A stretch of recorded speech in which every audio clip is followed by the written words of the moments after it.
पोजल, परती, चाचर, बंजर, ये 4 प्रकार के क्या थे, भूमि थे। जमीन को अलग अलग तरीकों से बांट के रखा हुआ था। तो चलिए फिर से एक बार डेट याद रख लेते हैं। 1562 में दास प्रथा का अंत कर दिया, 1563 में तीर्थ यात्रा कर, 1564 में जजिया टैक्स खत्म कर दिया, 1571 में फतेहपुर सिकरी नामक स्थापना किया था, 1575 में इबादत खाना, 1569 में मजहर और 1582 में दीन इलाही। अबुल फजल इसके क्या थे, पहले पुरोहित थे और पहले मानने वाले व्यक्ति महेश दास, जिसका नाम था बिरबल। ठीक है। 1583 में इलाही संवत चालू किया था। इसमें इलाही सिक्का था, जिसमें राजा राम और सीताराम का भी सिक्का चालू किया था, जिसमें हम लोग को पता चलता है कि चौकोर जो सिक्का था, चौकोर सिक्का को जलाली सिक्का और गोलिया सिक्का को हम लोग इलाही सिक्का कहते थे। 1 रुपया 40 दाम के बराबर होता था अकबर के समय, और 1 रुपया 64 दाम के बराबर होता था शेरशाह सूरी के समय। शेरशाह सूरी का ही मतलब अग्रदूत कहा जाता है इसको। शेरशाह सूरी जो थे, शेरशाह सूरी से ही सीखा था किसने, अकबर ने सीखा था। जमीन को अलग अलग तरीकों से बांटा था, पोजल, परती, चाचर, बंजर। पोजल, परती, चाचर, बंजर। पोजल भूमि कैसी थी, पोजल भूमि थी प्रतिवर्ष खेती करने वाले, परती भूमि 1 वर्ष के अंतराल पर, चाचर भूमि 4 वर्ष के अंतराल पर, बंजर भूमि पर कोई भी खेती नहीं होती थी। सारा आइडिया किससे मिलता था इसको, शेरशाह सूरी से मिला हुआ था। इसमें जमीन देने का और लेने का भी उसके ऊपर टैक्स लगाया गया था। टैक्स लगाने के लिए जाप्ती और कनकूत प्रणाली, जाप्ती और कनकूत प्रणाली, जिसमें से खालसा, जागीर, पैवाकी और मदद ए मास, जिसमें खालसा जो था वो राजा के पास जमीनें होती थी, जागीर जो होता था मनसबदार या अधिकारियों के पास होता था, पैबाकी जो होता था ये लॉस मेंटेनेंस में होता था, मतलब जब कभी लॉस हो गया तो उसके पास पैबाकी दिया जाएगा, और मदद ए मास में क्या होता था, दान दिया जाएगा, मदद ए मास में दान। बता दिए थे। सिख इस समय इसने दीन इलाही को चालू करने के लिए कई सारे अपने पास कई मंत्रियों को भी रखा था, और साथ साथ कई सारे लोगों को भी रखा था जो सिख धर्म गुरु भी थे। जैसे सिख धर्म गुरुओं में कौन थे, गुरु रामदास जो थे, वो से 500 बीघा जमीन दिया गया था। जैन धर्म जो थे वो हरि विजय प्रभासूरी, पारसी धर्म के दस्तूर मेहर जी, और ईसाई में इक्का बीबी, है ना। ईसाई धर्म में कौन थे, इक्का बीबी। हिंदू में पुरुषोत्तम पुरुषोत्तम दास, और इस्लाम धर्म में शेख सलीम चिश्ती। इसी के नाम पे जहांगीर का नाम क्या पड़ा था, सलीम पड़ा था। बचपन का नाम क्या था, सलीम था। ठीक है। आज देखना है आपको अकबर के बारे में थोड़ा सा, और इसके बाद पूरा पढ़ेंगे हम लोग महाराणा प्रताप के बारे में। वेरी इंपॉर्टेंट है महाराणा प्रताप। यूट्यूब में आपको कभी महाराणा प्रताप के बारे में इतना डिटेल्स कभी नहीं मिलेगा जो आज के वीडियो में आपको मिलेगा। ठीक है। सबसे बेस्ट और महाराणा प्रताप के बारे में आपको देखो एकदम फोटो वोटो लगा दिए एकदम बेहतरीन। देखो अकबर को छोटा कर दिए हैं, महाराणा प्रताप बड़े। ठीक है। मेरी नज़रों में तो महाराणा प्रताप हमेशा महाराणा रहेंगे। ठीक है। ये लोग तो बाहर से आए थे ना, ये तो अपने देश के थे। अपने देश के बारे में नहीं पढ़ाएंगे तो कब पढ़ाएंगे। ठीक है। इसलिए महाराणा प्रताप मिला है मौका तो महाराणा प्रताप के बारे में जान जाओ, क्योंकि इससे पहले कभी भी महाराणा प्रताप के बारे में नहीं बताया गया था बहुत बेहतरीन तरीके से। ठीक है। चलिए देखते हैं महाराणा प्रताप के बारे में। महाराणा प्रताप, पहले अकबर के बारे में देख लेते हैं। अकबर के समय मनसबदारी व्यवस्था बहुत ही इंपॉर्टेंट थी। मनसबदारी व्यवस्था क्या थी, इसमें देखो मनसबदारी व्यवस्था ऐसे होती थी। मनसबदारी मनसबदारी ऐसे ही होती थी, और यहाँ पे बीच में अकबर बैठते थे। अकबर महान ऐसे बोला जाता है, अकबर महान, और उसके अगल बगल में कई सारे मनसबदार होते थे। ठीक है। मनसबदारी क्या होती थी यहाँ पे लिखा है, मनसबदारी व्यवस्था अकबर द्वारा बनाई गई सैन्य प्रशासनिक व्यवस्था थी, जिसमें अधिकारियों को मनसबदार कहा जाता था। मनसब का अर्थ होता है पद या रैंक। ठीक है। पद होना या रैंक होना, जैसे कर्नल कोई है, कोई ब्रिगेडियर है, ठीक है, लेफ्टिनेंट है, मेजर जनरल है। ठीक है। ये सब है, तो उसी को क्या कहते थे, मनसबदार कहते थे। कहीं पर भी लड़ाई उड़ाई लड़ने गया और वहां से कुछ पैसे लूट के लेके आया तो उनका रैंक क्या हो जाता था, बढ़ जाता था। ठीक है। तो मनसबदारी होती थी, या सैनिक प्रशासनिक व्यवस्था होती थी। तो यहाँ पर हम लोग इंग्लिश में भी लिख दिया, आप इससे याद कर सकते हो। ठीक है। मनसबदारों के 2 रैंक होते थे, एक होता था जात और एक होता था सवार। जात और सवार, यहाँ पे इंग्लिश में भी है जात और सवार। तो जात जो होते थे ये व्यक्ति को व्यक्तिगत रैंक, प्रतिष्ठित और वेतन दर्शाया करता था। मतलब जितनी ऊंची जात उतना ऊंचा पद। जात जात जो होता था ना, जात बिरादरी नहीं बोलता, जात बिरादरी कि जात है तुम्हारा बहुत अच्छा जात है, जो ऊंची जात है तो ऊंचा लेके जाओ, ऊंचा पद है तुम्हारा। निचली जात है तो नीचा पद। ठीक है। सवार होते थे, यह दर्शाता था कि मनसबदार के पास कितने घुड़सवार हैं, घुड़सवार सैनिक है होने चाहिए। यह सैन्य शक्ति का प्रतीक होता था। जितना ज्यादा घुड़सवार सैनिक उतने ज्यादा सैन्य प्रतिभाशाली। जितना ज्यादा उनके पास घुड़सवार, जितना ज्यादा हाथी के सवार जितना ज्यादा रहेंगे उतने ज्यादा उसके मनसबदारों के अंदर रैंक की पुष्टि होगी। ठीक है। तो जितना ज्यादा घोड़ा उतना ज्यादा उसके पास शक्ति। वाह, सिंपल सा बात है। जितना ज्यादा घोड़ा, हाँ हाँ उनको, हाँ घोड़े के ऊपर सवार होके जाते थे ना, तो इसी को यह दर्शाता था कि मनसबदार के पास कितने घुड़सवार हैं। दूसरा कहता था कि मनसबदार का वेतन और जिम्मेदारियां क्या होता था। मनसबदार का वेतन और जिम्मेदारी, तो मनसबदार को नगद वेतन मिलता था, नगद, एक ही बार में पैसा। कुछ को जागीरों दी जाती थी, जागीरें जैसे भूमि राजस्व का प्राप्त होता था। भूमि राजस्व, भूमि मतलब पैसा के बदले वेतन के बदले भूमि दे दिया जाए, ठीक है, ये देता था, जमीन देता था। मनसबदारों को अपनी सेना यानी विशेषकर घुड़सवार को तैयार रखना पड़ता था मनसबदारों को। साथ साथ सेना की घोड़ों को दोहल और चहेरा की प्रथा थी ताकि घोड़े असली हो। मतलब दोहल मतलब ब्रांडिंग, उसका एक ब्रांडिंग करना, और साथ साथ क्या, वेरिफिकेशन, ठीक है। मतलब इसी को कहा जाता था दोहल और चहेरा। चहेरा मतलब उसका चेहरा पहचान लेना, वेरिफिकेशन करना। जैसे हम भी लोग का वेरिफिकेशन, आप लोग CHSL एग्जाम देने जाओगे, NTPC एग्जाम देने जाओगे तो वेरिफिकेशन होगा, चेहरे का वेरिफिकेशन और थंब का वेरिफिकेशन, ठीक है। तो थंब का वेरिफिकेशन होगा। हाँ, MTS में भी है, CHSL में भी है, MTS में भी है, GD में भी है, ठीक है। क्योंकि अब तो सब ऑनलाइन हो गया है ना, तो इसलिए अब थंब का इम्प्रेशन, हाँ डिजिटल हो गया है सब, थंब का इम्प्रेशन लेता है वो लोग। तो वहाँ पे जाओगे तो वेरिफिकेशन होगा, बायोमेट्रिक जिसको कहते हैं। तो ये भी बायोमेट्रिक होता था, चेहरा पहचान लेना। घोड़े का जैसे जैसे चेहरा होगा, सेना का चेहरा होगा, तो उस सेना को भी बटा हुआ है। जैसे भाई हम लोग का सेना भी कैसे बटा हुआ है, आर्मी, नेवी, एयरफोर्स, इसकी पहचानने की तरकीब कैसे है, चूल कटे हुए रहना चाहिए, सेविंग पूरा खतरनाक रहना चाहिए। नेवी को पहचानेंगे सफ़ेद ड्रेस से, एयरफोर्स को पहचानेंगे तुम्हारा स्काई ब्लू से, और नेवी को पहचानोगे कैसे, ये थल सेना को कैसे पहचानोगे, खाकी ड्रेस, ठीक है। तो इससे पहचानोगे, तो इसका भी तो पहचानना होगा, वेरिफिकेशन करना होगा। तो इसलिए वेरिफिकेशन दोहल यानी ब्रांडिंग हो रहा था। जितना ज्यादा ऊंचा जात उतना ज्यादा उसकी ब्रांडिंग, समझ में आ गया। तो जात और सवार जो होते थे इनकी ब्रांडिंग अलग होती थी, ठीक है। और दाग प्रथा तो था ही पहले से ही। तो इस तरीके से मनसबदारों को रखा जाता था। मनसब की श्रेणियां क्या होती थी, अकबर के समय मनसब 100 से लेकर 5000 जात तक होते थे। मनसब की श्रेणियां क्या होती थी अकबर के समय में, मनसब जो होते थे वो 10 से लेकर, सॉरी 100 से बोल दिए, 10 से लेकर 5000 जात तक होते थे। और कुछ खास उम्र के जैसे 7000 तक बढ़ाया गया था। ये खास उम्रा एक मतलब मनसब का नाम है, खास उम्रा, ये 7000 तक बढ़ाया गया था। खास उम्र जो खास होते थे इनको 7000 तक बढ़ा दिया गया था। कितने तक, 5000 तक थे। जात मतलब एक सेना में जात जो होते थे वो 5000 तक हो सकते थे, 10 से लेकर 5000। जैसे अगर हम लोग ट्रुप बोले, ट्रुप बोलते हैं ना, वो ट्रुप कोई बोलता है, कोई बोलता है कंपनी है, ये एक कंपनी है, बटालियन है, ठीक है। तो बटलाइन या बटालियन, BN जिसको कहते हैं, BN, तो वो BN क्या होते थे, बटालियन होते थे। उसी तरह इन लोग में जात में भी बटालियन होते थे, जो 10 से लेकर कितना तक, 5000 जात तक होते थे। फिर इसको बढ़ा के कितना कर दिया गया, उम्र खास उम्रा के नाम से इसको बढ़ा के 7000 कर दिया गया, ठीक है। खास 5000 तक जात रहते थे अलग अलग, हाँ एक बटालियन के अंदर। उसके बाद मनसबदारों के प्रकार होते थे। उच्च मनसबदार 1000 से ऊपर होते थे, मध्य श्रेणी के मनसबदार 100 से लेकर 1000 तक होते थे, और उसके बाद निम्न श्रेणी के 10 से लेकर 100 तक होते थे। इतने तक मनसबदार होते थे, इंग्लिश में लिख दिए हैं। और उसके बाद है मनसबदारी व्यवस्था की विशेषता क्या होती थी, केंद्रीकरण वाले शासन को मजबूत किया इन लोगों ने। केंद्रीकरण मतलब सेंट्रल जो पावर था, उस सेंट्रल पावर को और मजबूत किया। सेना का नियंत्रण सम्राट के हाथों में रहा। सेना डायरेक्ट किसके हाथों में रहेगी, सम्राट के हाथों में। सम्राट मतलब अकबर के हाथों में, ठीक है। अकबर जब लड़ाई लड़ने गया ना, तो जब जैसे जैसे जीतता था तो अपने आप को क्या कहता था, सम्राट रहेंगे। क्योंकि मनसबों के बाद मनसबदार जब होते थे, मनसबदार, तो मनसबदार को कहा जाता था कि ये लोग अपने गिरोह के क्या है, राजा हैं। मतलब जिस जगह पर ये लोग हैं, जैसे मान लो दिल्ली को छोड़कर कोई यूपी में है, कोई बिहार में है, कोई बंगाल में हो गया, कोई साउथ में चला गया, ठीक है। तो वो लोग अपने जगह के क्या है, राजा हैं। वो लोग अपनी जगह के राजा हैं। अब सुनो, जब कभी भी जैसे देखना, पार्लियामेंट में एक बैठक होती है, सत्र होता है, मानसून सत्र हो गया, है ना, 3 माही सत्र हो गया, ये त्रिमासिक वाला हो गया, 6 माही हो गया। तो देखना एक सत्र बैठता है लोकसभा राज्यसभा में। तो वैसे ही ना, जब कभी भी पैसा कहीं से बहुत जगह से टैक्स बहुत ज्यादा आ गया, या फिर ऐसा हुआ कि अकबर ने कई सारे मनसबदारों को एक जगह बुलाया है, तो सबको एक साथ जैसे लगता था कि सभी कोई राजा है, उसमें अकबर भी मिक्सिंग हो जाता था तो राजा लगता था। जैसे मान लो तुमसे तो अलग हमको दिखाई देना होगा ना, नहीं तो हम तुम्हारे में बैठ जाएंगे, तो सब भाई कैसे अलग लगेंगे, तुम्हारे साथ ही मिल जाएंगे। यानी कि जो मनसबदार है उनको भी राजा बोलो, क्योंकि वो लोग अपने अंडर में किसी जनों को खटा रहे हैं। जैसे भाई एक प्रधानमंत्री के अंडर में काम करने वाले कई सारे कैबिनेट मिनिस्टर्स हैं ना, मंत्री लोग हैं। तो वही राजा जो होता था, अब मान लो प्रधानमंत्री को अगर PM नहीं बोलेंगे, वो भी कैबिनेट मिनिस्टर्स में चले आएंगे, तो कैसे भाई PM, ठीक है। तो इस वजह से जो राजा होता था वो भी मनसबदार में घिर के राजा ही कहलाता था। तो अकबर ने यहाँ पर आकर बोला कि नहीं, हम राजा रहेंगे तो खाली राजा जैसा थोड़ी रहे, हम रहेंगे क्या चीज, सम्राट। इसलिए हम कहलाएंगे सुल्तान, इसीलिए हम कहलाएंगे सम्राट, राजा सम्राट कहलाएंगे, इसीलिए सम्राट अकबर कहा जाता है। समझ में आया? क्योंकि मनसबों के बीच में रहते थे, मनसबों के बीच में।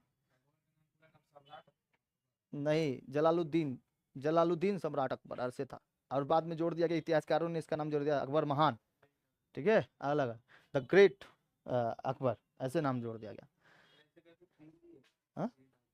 द ग्रेट अकबर, जोधा भाई, जागीरदारों को अलग अस्तित्व नहीं मिला, तभी सीधे सम्राट पर निर्भर होते थे। जागीरदारों को अलग अस्तित्व से निकाल दिया गया और उसके बाद ये सभी सीधे सम्राट पर निर्भर थे। इसलिए सम्राट के ऊपर जो भी होगा कौन संभाल लेगा? सम्राट संभाल लेगा। जैसे आप नानी घर जाते हो तो जो भी होगा हम मारपीट करेंगे, मामा संभाल लेंगे, नाना संभाल लेंगे। समझ में है कि नहीं है?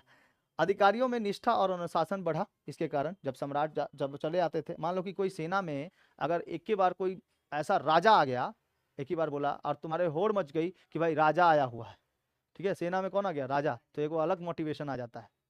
अगर कोई एग्जाम में तुम लोग एग्जाम दे रहे हो बैठ के कहीं पर, उसी जगह पे हम चले आए, एक अलग मोटिवेशन, वो बाबा सर आए हैं, अरे बाप रे बाप, ठीक है, मतलब बहुत अच्छा से करना होगा, कभी होगा तो कुछ पूछ भी लेंगे, ठीक है, तो एक अलग मोटिवेशन चला आता है। एक अलग मोटिवेशन चला था। उसी तरीके से ना जब लड़ाई हो रहा था ना, हल्दी घाटी का युद्ध 1576 में, जब हल्दी घाटी का युद्ध चल रहा था, तो उस हल्दी घाटी के युद्ध में अकबर ने केवल एक माहौल फैला दिया कि अकबर जो है वो आया है हल्दी घाटी के युद्ध में, जबकि वो था दिल्ली, लाहौर में। कहाँ था? लाहौर में था वो कभी भी हल्दी घाटी के युद्ध में आया ही नहीं। समझ में आया? डर से नहीं आया, डर से। किसका डर था? महाराणा प्रताप का डर था, ठीक है, डर से नहीं आया, एकदम चुप चुप आके भीगी बिल्ली की तरह बैठा हुआ था। अगर आ जाता तो उसको भी काट दिए होते, ठीक है। तो ये कंडीशन था कि वो कभी आया नहीं, लेकिन उसके सैनिकों के अंदर जब मारने लगे ना इसको, जब महाराणा प्रताप सारे अकबर की सेना को मारने लगे, तब इसके वजह से उन लोग के अंदर एक भगदड़ मच गई कि भाई हम लोग ये युद्ध नहीं जीत पाएंगे अकबर के बिना। इसीलिए उसी के अंदर से सेनापति जो था, उस सेनापति ने केवल माहौल बनाया, एक झूठा मतलब षड्यंत्र रच दिया कि अकबर आ गए हैं इस युद्ध में, ठीक है। सभी सेना का मोटिवेशन बढ़ गया कि अकबर आए, सम्राट अकबर, सब कोई देखेगा, सब कोई देखेगा, ठीक है। तो बस इसी वजह से उन लोग के अंदर मोटिवेशन बढ़ गया और महाराणा प्रताप हार गया। क्योंकि ये युद्ध की कोई नीति नहीं हुआ, टाई हो गया, टाई हो गया, ये मैच टाई हो गया, कोई नहीं जीत पाया, ठीक है। लास्ट में उपाधि देना ही पड़ा राजा की, अकबर को महाराणा प्रताप को महान बताना ही पड़ा। अलग अलग इतिहासकारों ने लिखा, अलग अलग बातें बताते हैं, आपको आगे दिखाते हैं। तो अकबर के द्वारा कुछ प्रमुख लड़े गए युद्ध हैं। कौन कौन से युद्ध? Major battles fought by the Akbar, ठीक है, वो है सबसे पहले पानीपत का दूसरा युद्ध जो 1556 में, हाँ हाँ, जो ये लड़ा ही नहीं था, इसके जगह पे कौन लड़ा था? बैरम खान ने लड़ा था। किसने लड़ाई लड़ी थी? हेमू के साथ हुआ था। पानीपत हरियाणा में पड़ता है, पानीपत हरियाणा, कैथल हरियाणा, ठीक है, कुरुक्षेत्र हरियाणा, इसीलिए मारधाड़ हरियाणा, हरियाणा एकदम मारधाड़ है। तो इसके कारण दिल्ली और आगरा पर पुनः मुगल अधिकार स्थापित हो गया था। हेमू की हार हुई थी, इनको विक्रमादित्य भी कहा जाता है हेमू को, ठीक है, विक्रमादित्य की उपाधि धारण किया था। और मुगल सत्ता फिर से क्या हो गई थी? मजबूत हो गई थी पानीपत के पश्चात, ठीक है, पानीपत के पश्चात ये मजबूत हो गई थी। यही था पानीपत का दूसरा युद्ध, ठीक है। इसके बाद था चित्तौड़गढ़ का युद्ध, सीज ऑफ द चित्तौड़गढ़ 1567 से लेकर 68 के बीच में हुआ था। किसने लड़ाई लड़ी थी? राणा उदय सिंह के प्रतिनिधित्व जयमल और पत्ता। कारण था कि मेवाड़ पर मुगल नियंत्रण स्थापित करना, मतलब कॉजेस ये था कि मेवाड़ पर जो था वो मुगल नियंत्रण स्थापित करना था। मेवाड़ पर, मेवाड़ कहाँ पे पड़ता है? राजस्थान में। लेकिन राजस्थान में तो इतने बड़े बड़े राजस्थानी और खतरनाक मेवाड़ी रहते थे, ठीक है। हाँ हाँ, उदय सिंह, ठीक है, खतरनाक, ये तो और खतरनाक थे, आगे बताएंगे इनके बारे में। चित्तौड़गढ़ मुगलों के कब्जे में आया था, चित्तौड़गढ़ मुगलों के कब्जे में आया था। बहुत लंबे थे, 7 8 9 9 फीट के थे, 7 8 फीट के। उदय सिंह बहुत लंबे थे, ठीक है। महाराणा प्रताप और लंबे, समझ वाला, खली खली जैसे था ना, वैसे ही महाराणा प्रताप एकदम 120 किलो, 120 किलो, सोचो हाथ उसका घोड़ा कितना खतरनाक होगा, तगड़ा एकदम 400 क्विंटल, बहुत खतरनाक है। ठीक है। आइए देखो, चित्तौड़गढ़ का युद्ध था ये, ठीक है, ये चित्तौड़गढ़ का युद्ध पूरा एकदम खतरनाक। वहाँ पे लूनी नदी बह रही है चित्तौड़गढ़ में आसपास। आगे देखो, ये रणथंभौर का युद्ध है। रणथंभौर का युद्ध, सीज ऑफ द रणथंभौर 1569 में राणा सुरजन हाड़ा के साथ हुआ था और राजपूत प्रतिरोध खत्म कर दिए गए थे और किला मुगलों के अधीन हो गया था।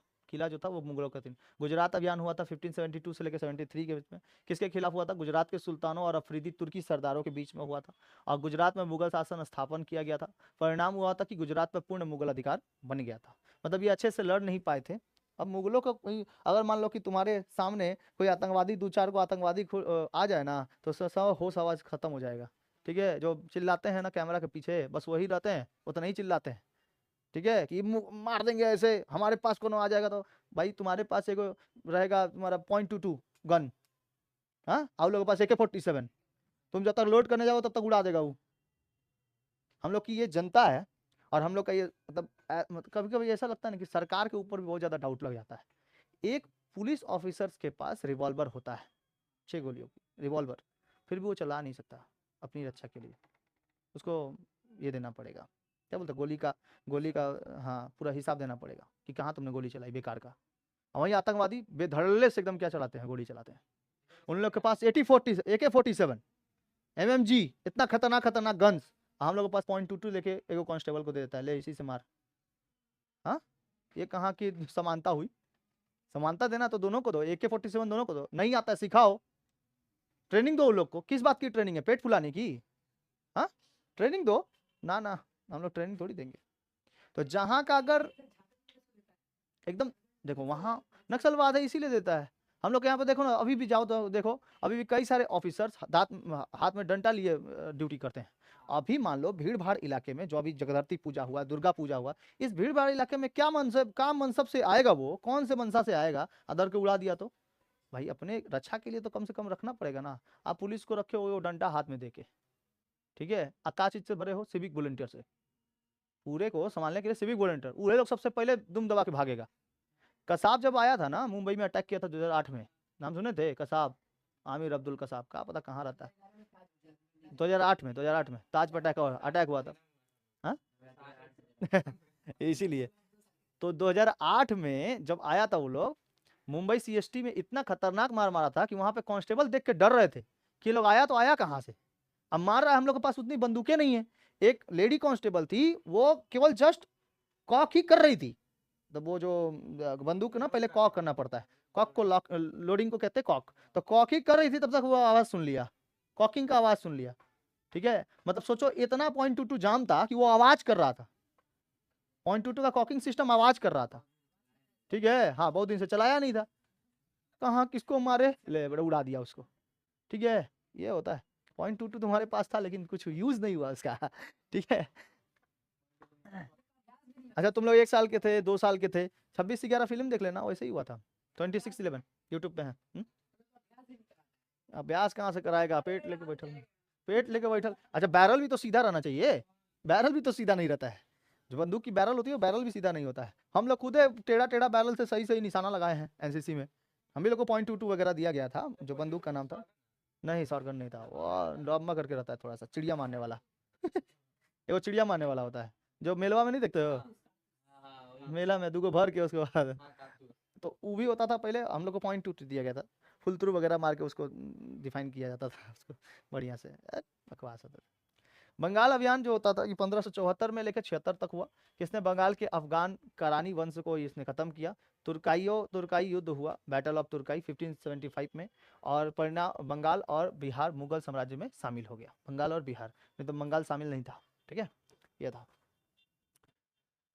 आगे देखते हैं, मेवाड़ मुगल युद्ध हुआ था, मेवाड़ में जो हल्दी घाटी का प्रसिद्ध युद्ध दिखाई देता है 1576 में महाराणा प्रताप के साथ हुआ था। हल्दी घाटी का राजसमंद और युद्ध अनिर्णित रहा जहां पे, परंतु मेवाड़ में आत्मसमर्पण भी नहीं किया था। मेवाड़ में हल्दी घाटी के युद्ध में महाराणा प्रताप ने कभी भी आत्मसमर्पण नहीं किया, ठीक है। ये जंगलों में भाग गए, गोरिल्ला पद्धति बहुत अच्छे तरीके से जानते थे। गोरिल्ला पद्धति उसको कहते हैं जो जंगलों में जाके मतलब वास करते हैं, जो जंगलों से लड़ाई लड़ते हैं, ठीक है, उनको कहा जाता है। तो ये थे, बलौल खान को बीचों बीच काट दिए थे, बलौल खान को। आगे बताते हैं। उसके बाद अफगानों के विरुद्ध उत्तर पश्चिमी अभियान, ये 1580 से लेकर 85 तक, ये यूसुफ जई, रोहिल्ला और पठान जनजातियों को खत्म किया था इसने, अकबर ने, ठीक है, अफगान में जाकर। और इस क्षेत्र में मुगल नियंत्रण मजबूत हुआ था, कहाँ तक, अफगान तक, दिल्ली से लेकर बंगाल से लेकर पूरा उत्तर भारत और साथ साथ अफगानिस्तान तक इसने अपने साम्राज्य को फैला दिया था। किसने? अकबर ने, ठीक है, अकबर ने फैला था। नेक्स्ट क्वेश्चन देखो, काबुल एवं कांधार अभियान, सभी देखो सभी अभियान इसने जीता, सभी युद्ध जीते इसने, लेकिन कंडीशन ये था केवल एक वो युद्ध नहीं जीत पाया, वो किसका? महाराणा प्रताप वाला, हल्दी घाटी का युद्ध, निर्णय ही नहीं निकला उसका, कौन जीता कौन हारा पता ही नहीं चला, ठीक है। तो अकबर ने अपनी अधीनता भी नहीं स्वीकार किया, अपना हार भी नहीं स्वीकार किया, और साथ साथ महाराणा प्रताप भी हार नहीं स्वीकार किया अपना, ठीक है, तो इसलिए अनिर्णायक था। इसके बाद स्थानीय अफगान सरदार और फारस के प्रभाव पड़े इसके ऊपर काबुल एवं कांधार में, काबुल कांधार मुगलों के अधीन रहे, ठीक है। नेक्स्ट है कश्मीर विजय हुआ था 1586 में, चक शासक ने किया था, चक शासक के साथ हुआ था, चक शासक वहां पे बसते थे। कश्मीर मुगल साम्राज्य का हिस्सा बना था इसमें 1586 में। और सिंध अभियान जो होता है ये 1591 में किया था। ये कोल्हड़ा शासक को हराया था, वहां पे कोल्हड़ा शासक बसते थे।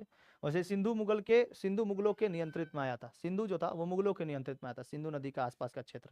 उसके साथ दक्कन अभियान हुआ था, ये हुआ था 1595 से लेकर 1600 में। यह अहमदनगर के निजामी शाही शासक को हराया था इसने।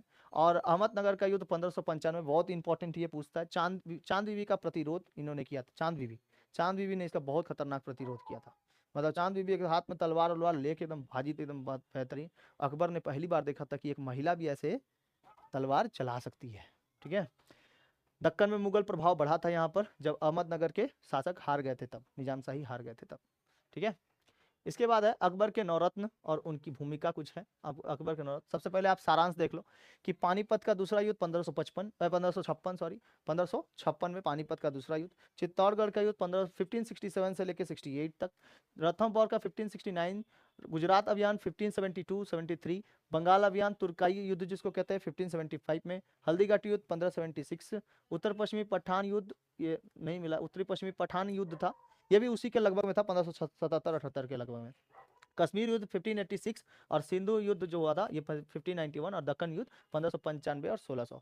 अगर ये इतने ज्यादा युद्ध अगर जीते हैं तो किसके कारण? अपने नवरत्नों के कारण, जिसमें मान सिंह, टोडरमल, तानसेन सभी कोई अपने भूमिका निभाए हुए थे। जिसमें अकबर के नवरत्नों को रखा था, अकबर खुद ही एक अंगूठा छाप था। ठीक है, अंगूठा छाप था, पढ़ा लिखा नहीं था।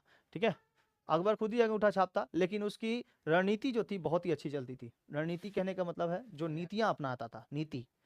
ठीक है, जो नीतियां अपनाना है, कैसे हमको साम्राज्य को बढ़ाना है, कैसे साम्राज्य में लोगों को रखना है, ठीक है, वो सब उसकी नीति बहुत खतरनाक होती थी। तो अबुल फजल एक विद्वान थे, एक इतिहासकार भी थे, हम बताए थे अभी अबुल फजल। तो अबुल फजल उनके पहले नवरत्नों में से एक थे। अबुल फजल, फैजी, तानसेन, बीरबल, राजा टोडरमल, राजा मान सिंह, अब्दुल रहीम खाने खाना, हकीम हुकाम और मुल्ला दो प्याजा।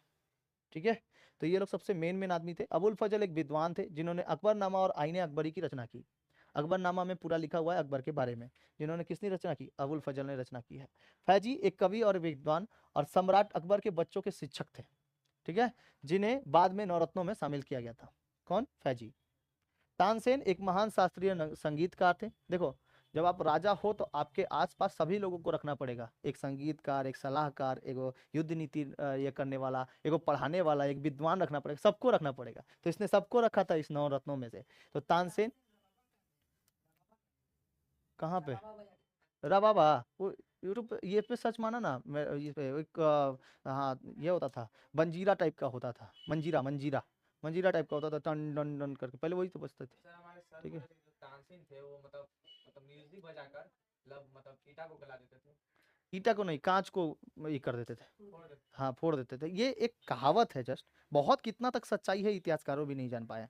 मतलब नहीं, एगो गनगना जाना, कोई एगो गाना नहीं सुनता, जैसे अरिजीत सिंह का गाना सुन लो तो एकदम लगता है कि भाई अब उसी में खो जाएंगे। वैसे ही तानसेन की जो संगीत होती थी ना, उस संगीत से कांच भी चनक जाता था, ऐसे मतलब कहावत थी, कांच भी चनक जाता था, कांच भी ताल करते रहते थे। मतलब ताले पे ताल, आपको मतलब ताल हो जाएगा, इतना खतरनाक। हाँ हाँ, बेसुरा नहीं रे। जैसे बेस नहीं फट जाता मतलब vibrate होता हाँ हाँ, इतना बेहतरीन गाते थे ना, मतलब तानसेन इतना गाते भी थे, बजाते भी इतना सुंदर थे कि उनसे मतलब दूसरे दूसरे के जहाँ के लोग भी उन्हीं का गाना आके सुनते थे, उन्हीं का सुनते थे। मंजीरा वगैरह बहुत ज्यादा खतरनाक सुनते थे।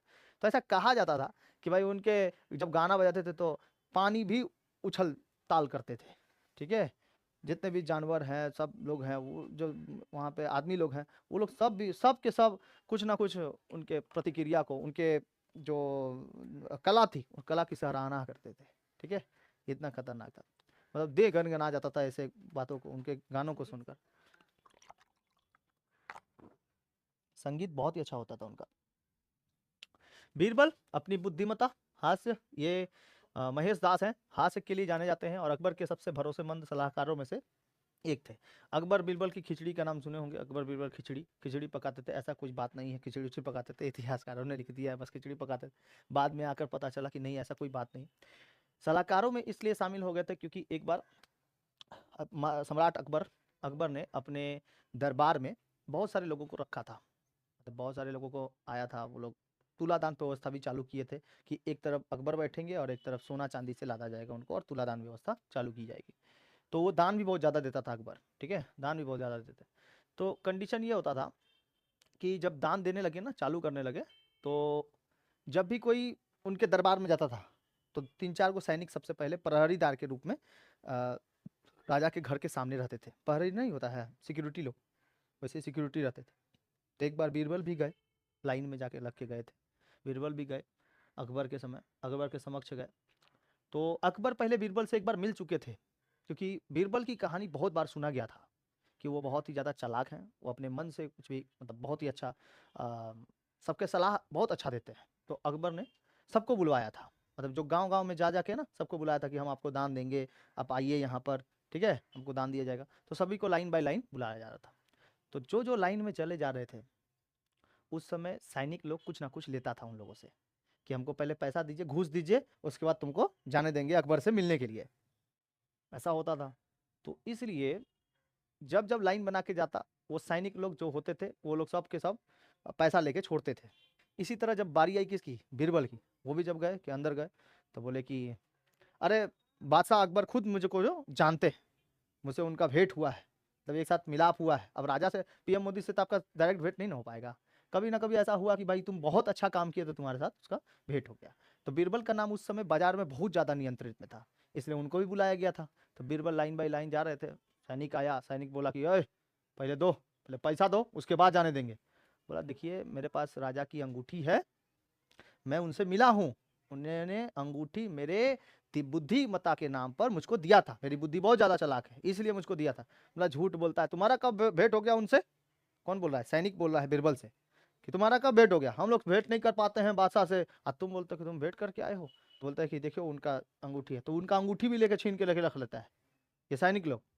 जबकि सैनिक लोगों को पूरी मनाही थी कि कोई भी किसी से घूस नहीं लेगा, क्योंकि उनको वेतन दिया जाता है, कोई किसी से घूस नहीं लेगा, लेकिन ज्यादा पैसा के चक्कर में ये लोग घूस ले लेते थे। इस वजह से बीरबल ने कहा कि देखो मेरे पास इससे ज्यादा और कुछ नहीं है, तुमको अगर चाहिए तो अकबर के साथ जो मिलेगा मुझको उसमें से हम तुमको कुछ दे देंगे। तो बोला कि हाँ दोगे? तो बोला हाँ, आधा परसेंटेज हमको दे देना, जो भी मिलेगा तुमको, हाँ तुमको जो भी मिलेगा उससे आधा परसेंट हमको चाहिए, हाफ चाहिए। अब बीरबल जाते हैं अंदर अकबर के पास, उनको बोलते हैं बोलो तुमको क्या चाहिए? अकबर बोलते हैं किससे? बीरबल से, क्या चाहिए? बोला हमको 50 कोड़े चाहिए। 50 कोड़े? बोलता है कि अरे कुछ और मांगो, 50 कोड़े मर जाओगे इसमें तुम।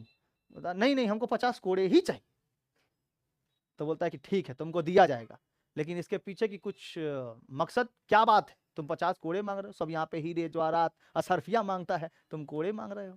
तो उधर ही बगल में मुल्ला दो प्याजा थे, मुल्ला दो प्याजा बगल में ही थे, मोटे ताजे थे, मोटे थे। तो उन्होंने कहा कि अरे बादशाह अकबर से बोलो कि वो तुमको खुशहाली देंगे, तुमको जो हीरे जवाहरात देंगे, तुमको सोना चांदी देगा, और तुम यहाँ पे मांग रहा है केवल ये। तो बोला नहीं मुल्ला दो प्याजा साहब, हमको क्या चाहिए, हमको 50 कोड़े ही चाहिए। ठीक है लेकिन वजह बताओ क्यों? तो वजह जब बताया गया तो बोला कि जो बाहर में खड़ा संतरी है, उस संतरी ने मुझको कहा है कि आपको जो बादशाह सलामत से जो भी मिलेगा उसका आधा हमको दिया जाए, ठीक है। अकबर देख के गुस्सा हो जाता है, बोलता है लोग को पैसा भी दिया जाए और ये लोग आम आदमी से कुछ लूट भी रहे हैं, ठीक है, ऐसा ना चलेगा, बुला के लेके आओ, बुला के लेके आओ जो संतरी तुमको बोला है। गया संतरी आया, उसको तो अब कुछ पता नहीं कि अंदर क्या चल रहा था। आया संतरी, बोला है कि अकबर बोल रहे हैं उसके सामने, मान लो हम अकबर हैं और संतरी को बोल रहे हैं।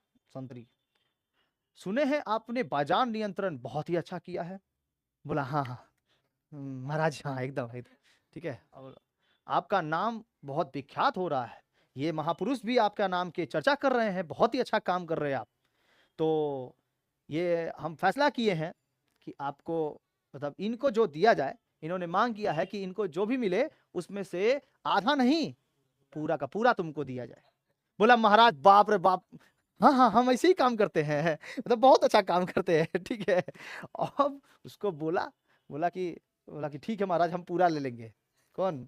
ये बोला संतरी बोला, ठीक है, दरवानी तो पूरा बोला कि ठीक है हम सब ले लेंगे, ये तो महान आदमी है, बीरबल महान आदमी है, भी अपना हिस्सा मुझको दे दे रहे हैं। तो बोला तुमको पता भी है इसने क्या मांगा है? बोलता नहीं, बोलता इसने 50 कोड़े की मांग की है। अरे बाप रे बाप, वो अपना सारा तलवार उलवार फेंक पा के हाथ में जो लिया रहता है ना कवच वगैरह सब फेंक पा के बोलता है बादशाह माफ कर दो, आज के बाद कभी नहीं बार।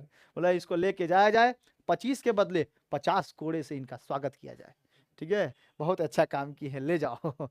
लेके गया, खूब मार मारा उसको। ठीक है, बीरबल को बोला कि इनके बुद्धि बहुत ही बलवान है और ये वीर है अपनी बुद्धि में वीर है, और इनका बल जो है वो बहुत ही खतरनाक है, इसलिए इनका नाम मैं देना चाहता हूँ वीरबल। तो बोलता है अकबर ही नाम रखे थे बीरबल, महेश दास। ठीक है, बीरबल का असली नाम था महेश दास। तो बोलता है वाह वाह रे बीरबल। तो बोलता है वाह इतनी बुद्धि, मुल्ला दो प्याजा बोल रहे इतनी बुद्धि, हम परीक्षा लेंगे इसकी बुद्धि का, परीक्षा लेंगे। बोला ठीक है ले लीजिए परीक्षा। मुल्ला दो प्याजा उससे पूछता है बताओ इस वक्त मेरे मन में क्या चल रहा है। बीरबल से क्वेश्चन पूछता है बताओ मेरे मन में इस वक्त क्या चल रहा है। बीरबल बोलते हैं मुल्ला दो प्याजा जी आपके मन में चल रहा है कि बादशाह हमेशा सलामत रहे, बादशाह हमेशा खुशहाल रहे, उनकी असरफियां बढ़ती चली जाए, उनके साम्राज्य बढ़ता चला जाए, उनके बाल बच्चे भी हमेशा खुशहाल रहें, सलामत रहें। ठीक है, क्या बीरबल पूछते हैं मुल्ला दो प्याजा से क्या मैं सही बोल रहा हूँ मुल्ला दो प्याजा जी। बोलता हाँ एकदम सही बोल रहा है, मेरे मन में भी यही चल रहा है। अगर सोच लो कुछ और बोला होता तो 50 कोड़े की जगह 100 कोड़े लगता उसको। मान लो कि उसके मन में ये अलावा दूसरा कुछ चलता होता कि अकबरवा बैठा है इसका जगह पे हम बैठल होते तो कितना अच्छा रहता, मारता कि नहीं उसको भी। इसीलिए उसके बगल में जो बैठे रहते फैजी साहब, कौन फैजी साहब, फैजी साहब बोलते हैं कि कमबख्त दिमाग से खेल गया। बीरबल को बोलता है कमबख्त दिमाग से खेल गया है ये। ठीक है, तो उसको बीरबल का नाम पड़ता है। ये कहानी है। ठीक है, तो राजा टोडरमल जो थे ये सम्राट अकबर के वित्त मंत्री थे जिन्होंने भूमि सुधार और राजस्व की प्रणाली में महत्वपूर्ण बदलाव किए थे। राजस्व सुधार के बारे में राजा टोडरमल।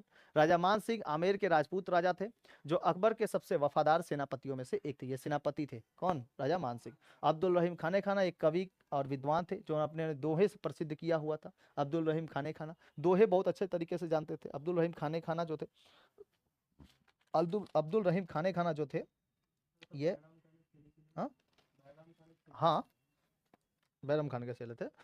हकीम हुकाम एक चिकित्सक भी थे और अकबर के परिवार के चिकित्सक भी होते थे हकीम हुकाम। ठीक है, चिकित्सक थे। और मुल्ला दो प्याजा अपने बुद्धि और भोजन संबंधी ज्ञान के लिए जाने जाते थे। ये खाने में केवल 2 प्याज खाते थे, इसीलिए मतलब जो भी खाना खाएंगे ना उसमें 2 प्याज चाहिए इनको, इसलिए इनका नाम रख गया था मुल्ला दो प्याजा। ठीक है, मुल्ला दो प्याजा। तो हकीम हुकाम एक चिकित्सक थे, याद रहेगा ना, अकबर के परिवार के चिकित्सक थे, अकबर के दो प्यार। और मुल्ला दो प्याजा एक कॉमेडियन भी थे और साथ साथ एक बहुत ही अच्छे भोजन संबंधी ज्ञान भी रखे हुए थे, भोजन वगैरह बहुत ज्यादा बनाते थे। तो हकीम हुकाम भी क्या थे, कुक थे। हकीम हुकाम भी कुक थे और चिकित्सक भी थे। नहीं होता किसी किसी के अंदर सब चीज का गुण, वही हकीम हुकाम थे। ठीक है, याद रहेगा। तो नवरत्नों में से एक थे।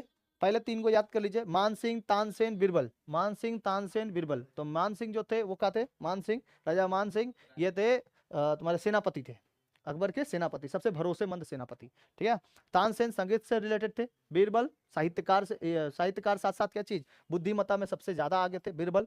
बीरबल अपनी बुद्धिमत्ता हास्य के लिए भी जाने जाते थे, अकबर के सबसे भरोसेमंद सलाहकारों में से एक थे। उसके साथ अबुल फजल दीने इलाही के पुरोहित थे, अबुल फजल दीने इलाही के पुरोहित अबुल फजल एक विद्वान भी थे, इतिहासकार भी थे। साथ साथ फैजी साहित्यकार थे। अबुल रहीम खाने खाना, अब्दुल रहीम खाने खाना क्या थे, इन्होंने अनुवाद विभाग का भी हेड थे। ये अनुवाद विभाग, अनुवाद जो होता है ना कोई चीज, जैसे फारसी भाषा में उसको उर्दू भाषा में करना है, उर्दू से हाँ ट्रांसलेशन विभाग में, ट्रांसलेशन विभाग में थे कौन, कौन, अब्दुल रहीम खाने खाना। टोडरमल जो थे ये आयकर विभाग से थे, टोडरमल आयकर इनकम टैक्स वित्त मंत्री, वित्त मंत्री कह सकते हैं टोडरमल को। टोडरमल जो थे ना ये वित्त मंत्री थे, देखो वित्त मंत्री थे किसके, अकबर के। मुल्ला दो प्याजा कॉमेडियन के साथ साथ चिकित्सक भी थे। और मुल्ला दो प्याजा ये बुद्धि और इनकी अपनी बुद्धि में भोजन संबंधी ज्ञान के लिए जाने जाते थे, अपनी बुद्धि और भोजन संबंधी। और साथ साथ क्या थे, मुल्ला दो प्याजा कॉमेडियन भी थे। हकीम हुकाम एक चिकित्सक थे और साथ साथ कुक भी थे। ठीक है, आगे बढ़े। अकबर के बाद देखते हैं महाराणा प्रताप, यहाँ से चालू होता है आपका महाराणा प्रताप। समझ में आ गया, टोटल आपको युद्ध के बारे में बता दिया। फिल्म यही तो है फिल्म, देखो ना फिल्म। अच्छा आपको ये अभी जो अकबर के बारे में पढ़ा रहे थे, ये दिमाग में वो नहीं चल रहा था कि अकबर कैसे कैसे लड़ाई लड़ रहा होगा, कैसे पानीपत का युद्ध लड़ा होगा, कैसे ये सब दिमाग में कुछ चलना चाहिए, उसका एक छवि बना लो ना, अपने अंदर भी फिल्म दिखाई देगा। अभी देखो फिल्म दिखाई देगा महाराणा प्रताप, महाराणा प्रताप, ठीक है, दिखाई दिया अब। अब फिर से देखो, ये थे महाराणा प्रताप, देख रहे हो घोड़ा, घोड़े का नाम था क्या चीज, चेतक। और ये पहनाए हुए थे इसको सबसे ऊपर से एक हाथी का कवच, हाथी के ये जो सूंड होते हैं ना, ये पहनाए हुए थे। कभी भी ये जाते थे युद्ध में अगर जाते था तो ऐसा लगता था कि घोड़े के जगह पे कौन आ गया है, हाथी आ गया है बैठ के। तब ये हाथी आया हुआ है। और सेना घोड़े में बहुत बड़ा था, और साथ साथ ये बहुत ताकतवर भी। देख रहे हो इसका स्ट्रक्चर ही देखो ना, ताकतवर था, बहुत खतरनाक। ठीक है, बचपन से ही पाले थे इसको, बचपन से ही पाले थे महाराणा प्रताप।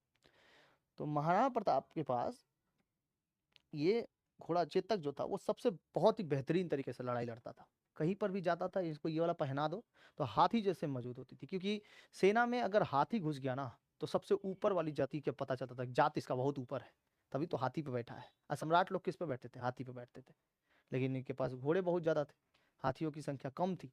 तो ये लोग इसी को क्या पढ़ा देते, हाथी पर। आज जिस जगह से गुजरता था ना, उधर लगता था कि भाई हाथी ही आ गया है। तो सेना में एक डर का भय हो जाता था, डर हो जाता था कि हाथी लेके आया है कोई। ठीक है, ऊपर से देख रहे हो शरीर, शरीर देख रहे हो महाराणा प्रताप का, ठीक है, इतना खतरनाक बलवान, इतना बेहतरीन। तो महाराणा प्रताप के बारे में जानते हैं हम लोग, देखते हैं। महाराणा यहाँ पे महाराणा प्रताप जन्म स्थान प्रश्न पर दो धारणाएं हैं, दो को धारणाएं हैं कि पहली महाराणा प्रताप का जन्म कुंभलगढ़ दुर्ग में हुआ था, ये एक धारणा है। और क्योंकि महाराणा प्रताप उदय सिंह एवं जयवंता बाई का विवाह कुंडलगढ़ महल में हुआ था। और दूसरी धारणा यह है कि उनकी जन्म पाली के राजमहलों में हुआ था। यह अवधारणा है, जस्ट एक फैक्ट है। ठीक है, और फैक्ट बहुत ज्यादा सत्य नहीं होते हैं, लेकिन ज्यादातर माना जाता है कि कुंभलगढ़ दुर्ग में ही हुआ था।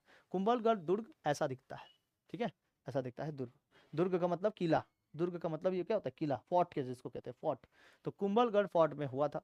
दूसरी धारणा ये थी कि जन्म पाली के राजमहलों में हुआ था, ये भी धारणा थी एक ठो, लेकिन ये धारणा बहुत ज्यादा दिखाई नहीं देती है, कुंभलगढ़ ही दिखाई देता है। महाराणा प्रताप की माता का नाम जयवंता बाई था, जो पाली के सोनगरा अखरैज राज की बेटी थी। कौन, महाराणा प्रताप की माँ जो थी वो कहाँ से थी, वो थी पाली से। और जो महाराणा प्रताप के पिताजी जो थे वो कहाँ से थे, कुंभलगढ़ से। तो ज्यादातर कहा जाता है कि कुंभलगढ़ ही होगा, क्योंकि ब्याह के तो वो तो ससुराल नहीं आएगी। ठीक है, तो इस वजह से कई लोग मानते हैं कि इनका पाली में जन्म हुआ था, कई लोग मानते हैं कि कुंभलगढ़ में जन्म। अच्छा, महाराणा प्रताप का बचपन भील समुदाय के साथ बीता। भीलों के साथ ही वे युद्ध कला सीखते थे। भील होते थे पहले, भील जनजाति जो होती थी ना वो पहले, हाँ राजस्थान में है। पहले वो किससे लड़ते थे जानते हो, वो भाला से, भाला और तलवार बहुत ज्यादा चलाते। जैसे विद्रोह होता था, मुंडा विद्रोह, चुआर विद्रोह, भील विद्रोह, नाम सुने थे, भील विद्रोह। तो इनके पास क्या होते हैं, बहुत ज्यादा ये भाला वगैरह बहुत ज्यादा रहते हैं। तो ये समुदाय के होते थे। भीलों के साथ वे युद्ध कला सीखे थे। भील अपने पुत्रों को कीका कहकर पुकारते थे, भील अपने पुत्रों को कीका कहकर पुकारते थे। इसलिए भील महाराणा को कीका नाम से पुकारते थे। भील महाराणा प्रताप को कीका के नाम से भी पुकारते थे, क्योंकि भीलों में ही बहुत ज्यादा इन्होंने सब कुछ सीखा था। लेखक विजय नाहर की पुस्तक हिंदवा सूर्य महाराणा, हिंदवा सूर्य पुस्तक है उनके। महाराणा प्रताप के अनुसार जब प्रताप का जन्म हुआ था तो उस समय उदय सिंह युद्ध में थे और असुरक्षा प्रदान करते थे, मतलब असुरक्षित थे। कौन, महाराणा उदय सिंह, उनके जो पिताजी थे उदय सिंह, ये घिरे हुए थे। कुंभलगढ़ किसी तरह से सुरक्षित नहीं था। इस वजह से कहा जाता है कि इनका जन्म फिर कहाँ हुआ था, पाली में। समझ में आया, क्योंकि उदय सिंह सुरक्षित नहीं थे तो उनके बच्चे भी कैसे सुरक्षित हो सकते हैं। ठीक है, ये कुंभलगढ़ का एक बादल का महल है, इसी बादल महल में उनका जन्म हुआ था कहा जाता है। ठीक है, बादल महल। और यहाँ का एक दरवाजा है, ये बादल महल के अंदर ये जो दिखाई दे रहा है ना, ये कब्जा, ये वाला हिस्सा, ये वाला उसी का एक हिस्सा है दरवाजे का, जो आज भी है। ठीक है, हाँ अभी भी है, ये कुंभलगढ़ में है, कुंभलगढ़ भी है राजस्थान में, कुंभलगढ़ भी है। महाराणा प्रताप का जन्म बादल महल में हुआ था।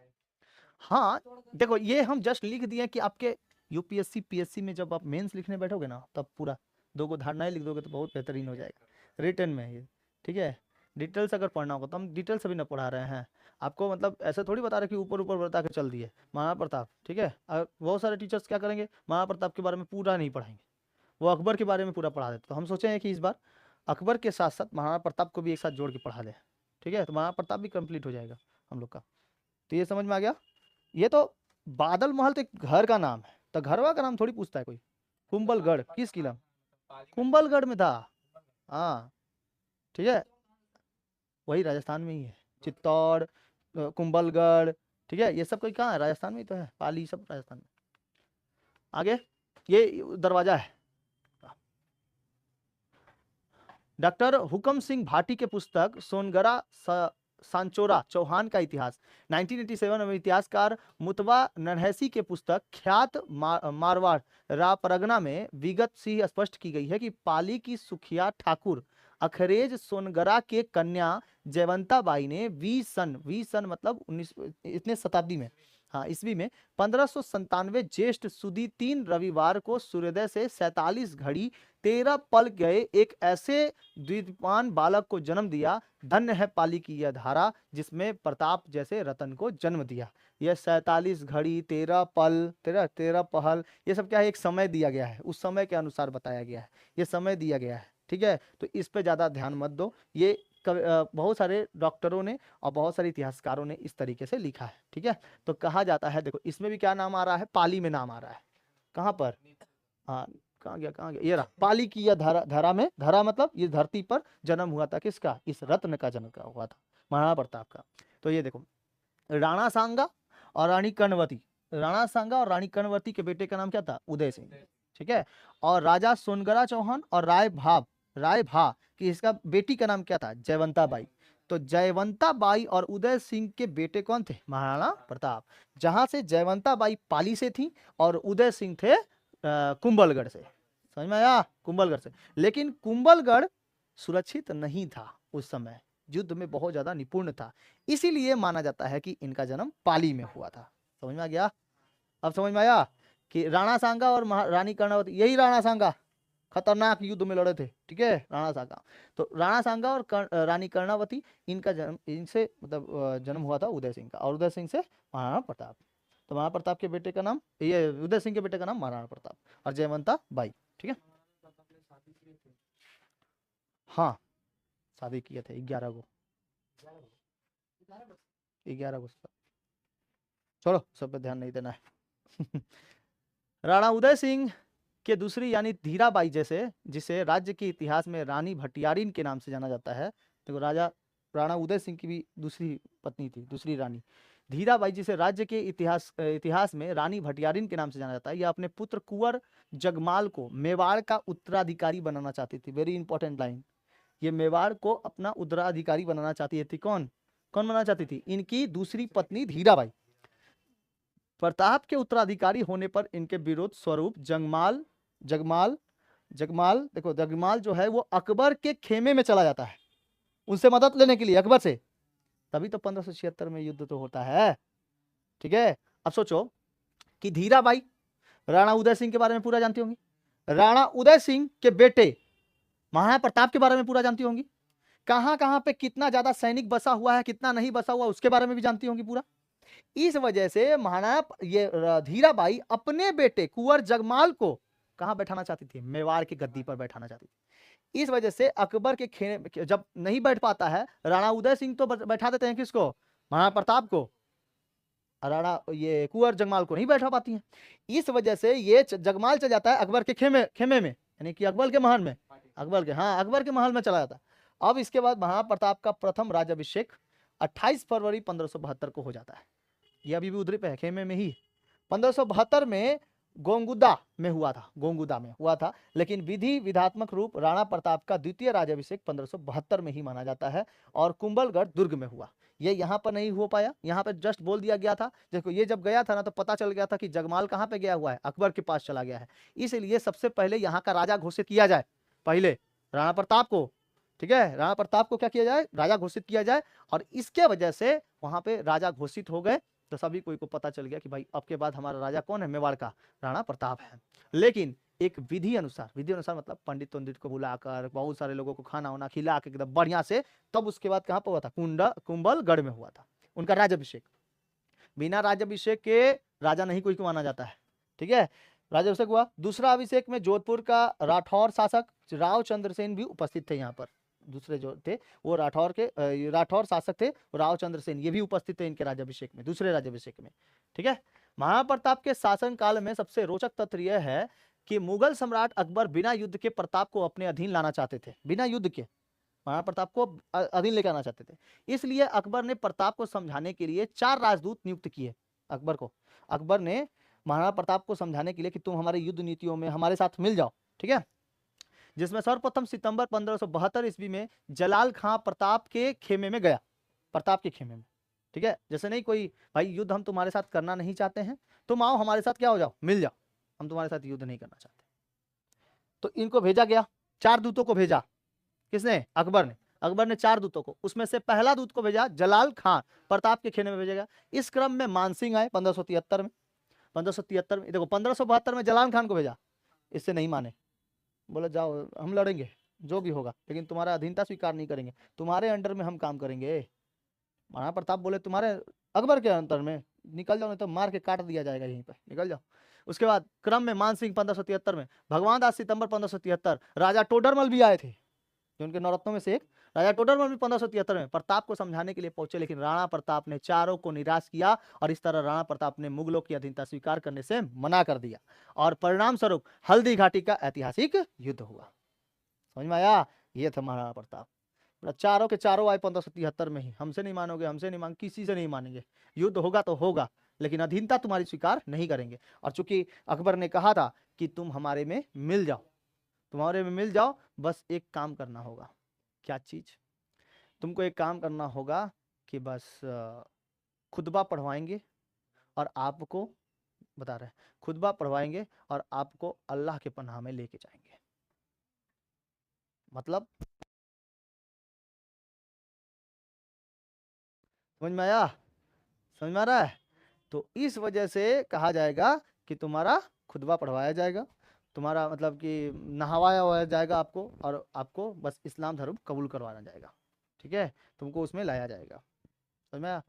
ये बोल दे जाके, ये कभी भी नहीं होगा। राणा है हम, राणा, क्या बोलता है? राणा है हम, ठीक है। तुम्हारे अकबर से, तुम्हारे बाप दादाओं से नहीं हुआ तो साला तुम कैसे कर पाएगा? तुम्हारे बाप दादाओं से नहीं हो पाया। बाबर हुमायूं यहाँ से चल गया, हाँ, तुम हम राणा को बेच के खाओगे? कभी नहीं होने देंगे। समझ में आया? इसी तरह औरंगजेब जब तुम्हारे किसको, जब इनको पकड़ के लेके आए थे, संभाजी महाराज को, छत्रपति संभाजी महाराज को पकड़ के लेके आया था, तो औरंगजेब ने कहा था किससे? संभाजी से, कि हमारे में मिल जाओ, केवल खुतबा पढ़वाना होगा तुम्हारा, ठीक है। बोले कि नहीं मिलेंगे, तुम हमारे में मिल जाओ, मराठा में मिल जाओ, तुमको ना बदलना होगा जात ना कुछ, ठीक है, और मान ही मान मिलेगा तुमको, सम्मान ही सम्मान मिलेगा। ये देख के और कुद्र हो जाता है। कौन? औरंगजेब। एकदम नमक पाँव लगाता। वो तो आपको फिल्मुआ में दिखाई देता है ना। इससे पहले कितने जनों को शिवाजी के बारे में नहीं पता है, कितने जनों को संभाजी के बारे में नहीं पता है, साहू जी के बारे में नहीं पता है, नाना साहब के बारे में नहीं पता है, बहुत सारे पेशवा के बारे में पता नहीं है, पेशवा द्वितीय के बारे में पता नहीं है, बाजीराव के बारे में पता नहीं है। हाँ, महाराणा प्रताप के पिता के नाम के बारे में कितने जन को नहीं पता था कि उदय सिंह है। उदय सिंह की कहानी किसी को पता नहीं था। पन्ना जी है, ठीक है, पन्ना ने उनको बचाया था अपने बेटे चंदन को दान देके। चंदन, हाँ, कहानियां पढ़े हैं लेकिन बताए कहीं नहीं अभी। राणा उदय सिंह वही तो है, उदय सिंह, ठीक है। पन्ना कहानी दीपदान पढ़े हैं ना, दीपदान वही वाला कहानी है, उसी में राणा उदय सिंह रहते हैं। हाँ, वो चंदन को सुला देती है पन्ना, और बनवीर आता है, मारता है उसको, मार के सुला देता है, बोलता है आज तो अब इसको उठाइए देंगे। और कीरत बारी जो रहती है, कीरत बारी पत्तल उठाने वाली, और वो उधर से लेके चली जाती है उसको भाग के जंगलों में, और वही जंगलों में तो कुंभलगढ़ का जंगल है, उसी जंगलों में तो लेके गई रहती है उदय सिंह को। हाँ, भील जनजाति उनको पोसता है, ठीक है। फिर पन्ना उनको बहुत बढ़िया तरीके से सिखाती है। अब उनके बेटे तो मर गए रहते, चंदन मर गया रहता ना, इस वजह से वो फिर उसको नहीं सिखा पाती है उतना बढ़िया तरीके से। लेकिन उनको तलवार वलवार भाजना बचपन से ही सिखाना पन्ना ही नहीं किया था, ठीक है। धाय माँ थी वो, तो एक धाय माँ जो राणा को राणा बना दी, और एक धाय माँ जो अकबर को ही गिरवाना चाहती थी, ठीक है। तो हल्दी घाटी का ऐतिहासिक युद्ध हुआ था 1576 में। इन्हीं चारों के वजह, चारों लोग नहीं गए थे, अकबर को जाके बार बार बताते थे कि देखिए वो अधीनता स्वीकार नहीं कर रहा है, ठीक है, लड़ना तो होगा ही। तो बोला जाओ तुम ही लोग मारो, जाओ तुम ही लोग अच्छा से युद्ध करो। तो इसमें यह युद्ध 18 जून 1576 ईस्वी में मेवाड़ तथा मुगलों के मध्य हुआ था। कौन सा? हल्दी घाटी का युद्ध। और इस युद्ध में मेवाड़ की सेना को नेतृत्व महाराणा प्रताप ने किया था। भील सेना के सरदार परनवा के ठाकुर राणा पुंजा सोलंकी ने किया था। भील भी तो थे ना, भील भी थे। युद्ध में महाराणा प्रताप की तरफ से लड़ने वाले एकमात्र मुस्लिम सरदार थे हकीम खान सूरी। हकीम खान सूरी ये किसके तरफ से? मुगलों की तरफ से नहीं, मुस्लिम थे एक ठो जो मेवाड़ की ओर से लड़ रहे थे, जो महाराणा प्रताप की ओर से लड़ रहे थे। बहुत बहुत ही किफायती और बहुत ही मतलब कि विश्वसनीय ये थे हकीम खान सूरी, बहुत ही विश्वसनीय। ठीक है, याद रहेगा। तो ये देखो, ये है इसका हल्दी घाटी का युद्ध। ठीक है, हल्दी घाटी का युद्ध। हाँ, चेतक जो थे वो 26 फुट का ये फान जाता है नाला, चेतक। देखो, ये पर्वतीय दर्रा इतिहास के पन्नों में उस स्थान के रूप में दर्ज किया गया है जहां पर 1576 में मेवाड़ के राणा प्रताप सिंह और मुगल सम्राट अकबर के सेनापति आमेर के राजा मान सिंह के बीच हल्दी घाटी का युद्ध हुआ था। हल्दी घाटी का युद्ध जो हुआ था वो 1576 में हुआ था, लेकिन किसके किसके बीच हुआ था? मेवाड़ के राजा महाराणा प्रताप और अकबर की सेना की ओर से लड़ रहा था। कौन? वो लड़ रहा था मान सिंह, जो बहुत युद्ध सेनापति था ना। ये सेनापति बताए तो थे, नवरत्नों में से तो एक था ना ये राजा मान सिंह। तो राजा मान सिंह जो था, इनके बीच में क्या हुआ था? हल्दी घाटी का युद्ध हुआ था। हल्दी घाटी का तो युद्ध हुआ 1576 में, लेकिन इसके बाद हल्दी घाटी का कोई भी निर्णय नहीं निकला। तो देखो यही कैसा हो गया रे, कैसे करो? तो महाराणा प्रताप ने 1583 में विजयादशमी के अनुसार एक सैनिकों को मेवाड़ में भेजा गया। महाराणा प्रताप ने 1500 कब? 83। देखो ये 1576 है, अभी देखो 1583 है। ठीक है, तो 1583 में अकबर ने एक टुकड़ी और भेजी, किसको मारने के लिए? महाराणा प्रताप को। तो महाराणा प्रताप, कभी अकबर तो आया नहीं, महाराणा प्रताप को भेजा गया। तो उसमें भेजा गया सबसे युद्ध नायक बहलोल खान को। किसने? बहलोल खान। बहलोल खान आया और इतने बेहतरीन तरीके से लड़ा, लेकिन जब जैसे ही उसके सामने कौन आया? महाराणा प्रताप। देख के अबाक हो गया, बाप रे बाप, इतना बड़ा भी कोई आदमी होता है? दैत्य ही तो, जिसको मार रहे उसको ही काट दे रहे, जिसको मार रहे उसको ही काट दे रहे। बहलोल खान देख के डर गया, भाई हम इससे नहीं लड़ पाएंगे, अकबर को बुलाओ, अकबर को बुलाओ, वही लड़ पाएगा इससे। और देखेगा तब ना इनको। पूरा खून से लटपट थे। कौन? महाराणा प्रताप खून से लटपट थे। उनका घोड़ा भी इतना खतरनाक तेज भाग रहा था कि मतलब अजब ही अजब। मतलब आप वहां पे रहते ना भाई तो देखते। तो इसके ऊपर कोई जल्दी से अच्छे से फिल्म भी तो नहीं बनी हुई है कि आप लोग को दिखाया जाए कि इतना बेहतरीन तरीके से लड़े। यहाँ घोड़े भी, उसका घोड़ा, इसका घोड़ा, इसका घोड़ा मरियाल घोड़ा, इनका घोड़ा, घोड़ा को देख कर ना पता चल गया कि भाई ये अजब का घोड़ा है। और आपको बताएं, ये 18 किलो का तलवार, 18 किलो, कितना किलो? 18, भाड़ा लगभग 70-80 किलो का था। 18 किलो का तलवार लिए, ठीक है, कवच लगभग 15-20 किलो का पहने हुए, भाला लिए हुए, और हाथ में ये जो ये था, ये क्या नाम कहते हैं इसको? कवच। ये कवच लिए हुए, ठीक है, लेके पूरा काट देते हैं बीचों बीच। ये बहलोल खान को। अकबर तो कभी गया नहीं, घोड़ा सहित काटा था भाई, बीचों बीच घोड़ा भी कट गया था एक वार में। एक खाली वार ऐसे मारे थे, खाली पूरा बीचों बीच काट दिया। सोचो किसी का पूरा 18 किलो का लोहा अगर गिरता है, क्या होगा? 1 किलो का लोहा गिर जाता तो क्या होता पैर का हालत? 18 किलो का हाथ में लिए हुए तलवार थे। वही भाई, साफ तो रहबे करेगा, काटना है ना गला। सोच रहे इतना मुंडी काटना है पूरा यहाँ से इसे चीर के। हाँ देखे थे सर को 700 किलो का तलवार लिए थे। ना, ये गलत बात है, रील में तो कुछ भी बना देता है। ठीक है, तो कौन थे? देखो, बहलोल खान का महाराणा प्रताप से सामना हुआ था और कुछ ही देर में उनके पूरा काट के रख दिया, कुछ ही देर में।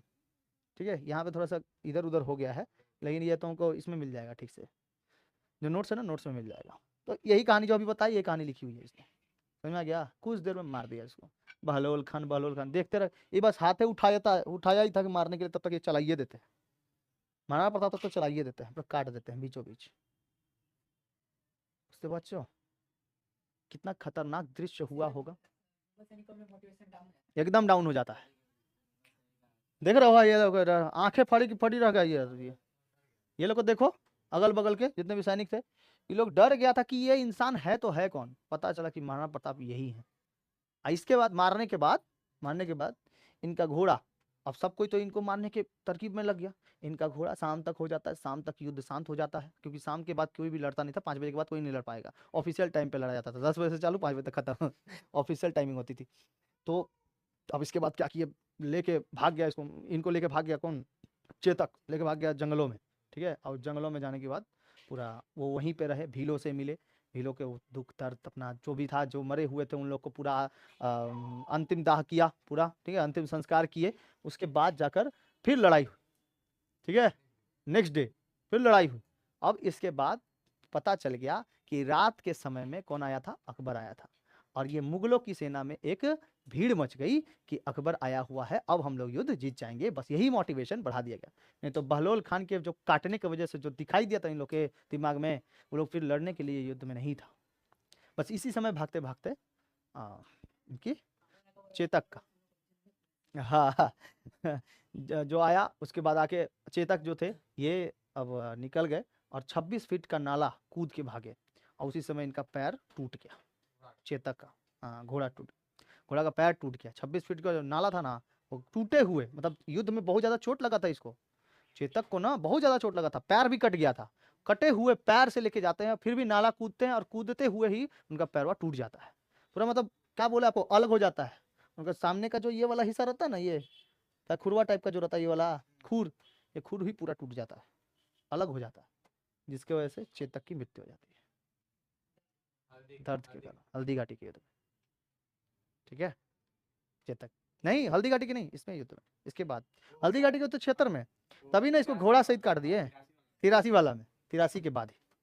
ठीक है, क्योंकि घोड़े की चोट लगी थी बहुत ज्यादा। कई लोग बताते हैं कि हल्दी घाटी के युद्ध में मर गया था, तो भाई 1883 वाला में तब कहाँ गया, 1583 वाला, 1576 में ही अगर घोड़ा मर गया तो इनको घोड़े के साथ, बिना घोड़े के इसको काटे कैसे, यही बात है ना।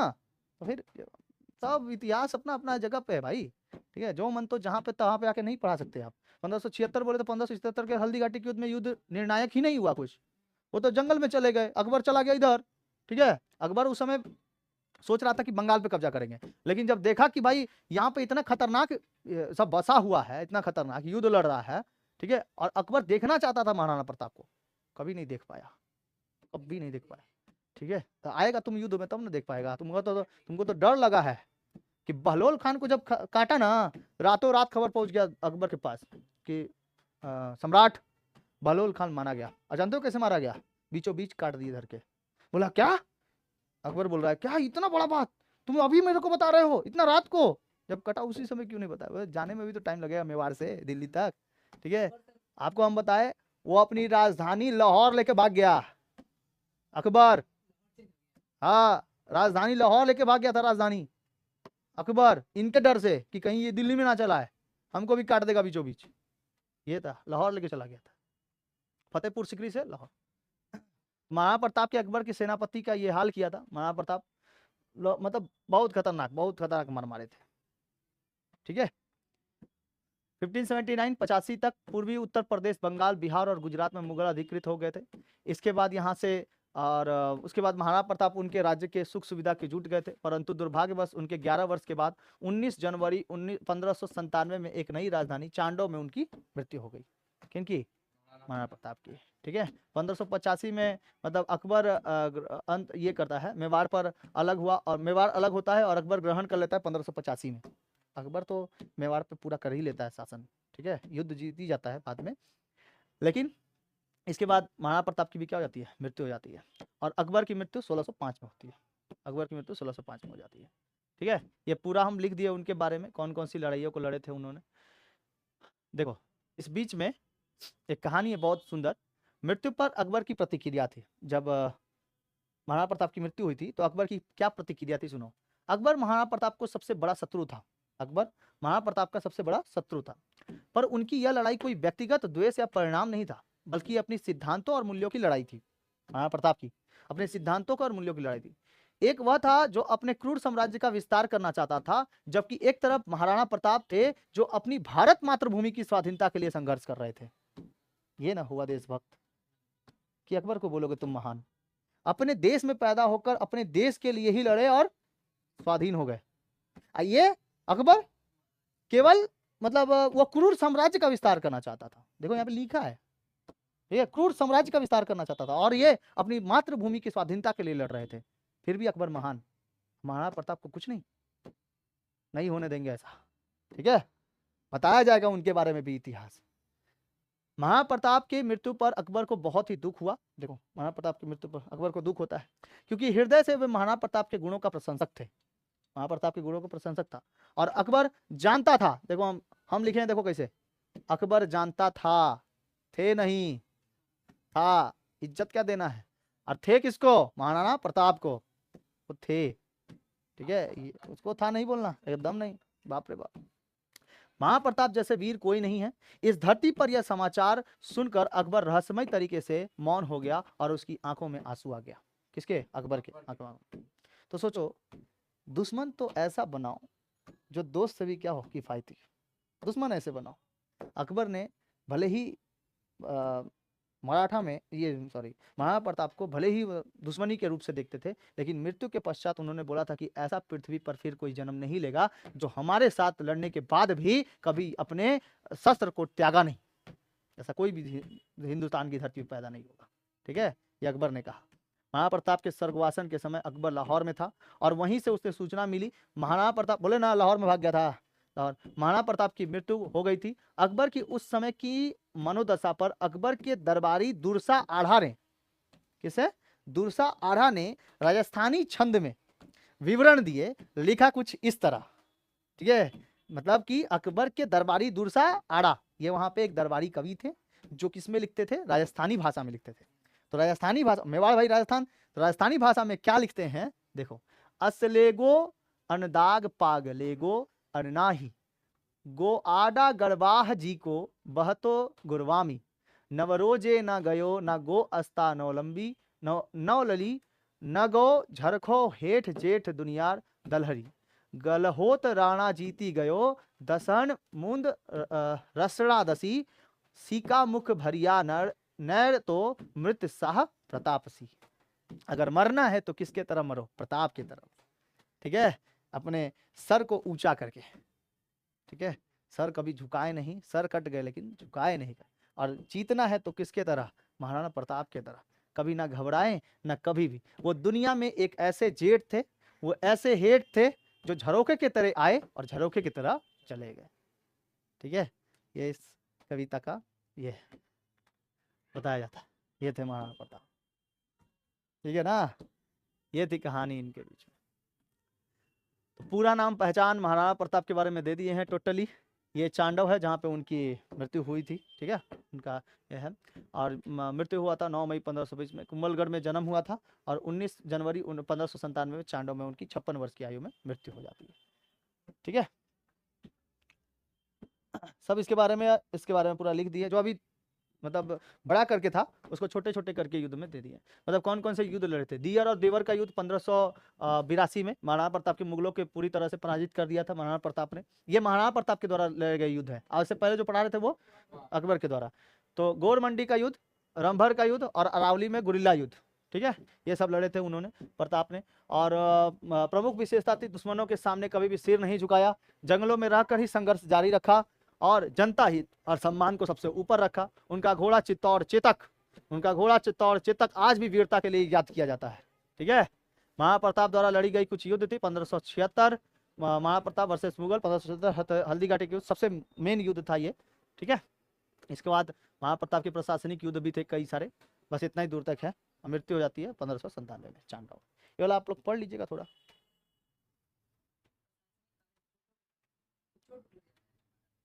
क्योंकि हाँ, बहुत सारा घाव नहीं लगेंगे युद्ध में, घाव तो लगभग करेगा।